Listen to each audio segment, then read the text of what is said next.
A customer brought us a stuck Mijia 1C robot vacuum that always makes a sound. Install my dust compartment. We disassembled the machine and found the problem. A faulty dustbin sensor, causing the distressing error message. Our technician repairing the sensor, bringing the machine back to life.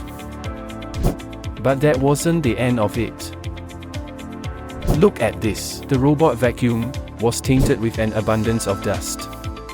And there's some liquid/leakage into the internal area.